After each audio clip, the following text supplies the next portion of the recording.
একজন কাঠ মিস্ত্রি, কাঠের কাজ করতো, কিতাবে লিখছে কাঠের কাজ। আমল কি করতো? আমল সম্পর্কে তো আমরা বলতে পারি না, সাধারণ। তাহলে তার স্ত্রীর সাথে কথা বলি, পর্দা করে দাও, পর্দা করে দিল। পর্দার ভিতরে স্ত্রী, বাহিরে ইমাম গাজ্জালি। কি কন? মুসলমানদের পর্দা করা কি কয় না? মুসলমান পর্দা করা। আমাদের দেশে তো এই চরিত্রে অভ্যাস নাই। দেখবেন যাইবো, ভালো ভাই বাইতাছ, ভালো ভাই বাইত নাই তো ভাই, যখন বাইত না ভাবির ওই দেখে যায়। ও মুসলমান, কে দিল তোমার সেই অধিকার ভাবিরে দেখতা? বাজান ওয়াজটা মনে হয় এবার একটু করা হয়ে যাইতেছে গা। আল্লাহ কইছে ভালো কাজ করতেন, এর লেগে কইতাছি বাজান। আল্লাহ না কইলে আমি কইলাম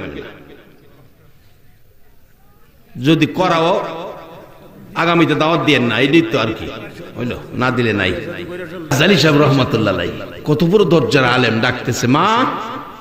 মহিলাটা কাঁদতেছে, মাগো তোমার স্বামী কি আমল করতো বলো তো, যার বিনিময়ে রাসূল এসে জান্নাতের খবর দিয়া গেল।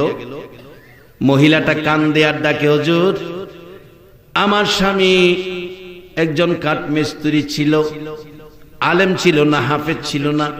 একজন হাফেজ আলেমের দাম অনেক বেশি, একজন হাফেজ একজন আলেমের দাম অনেক বেশি।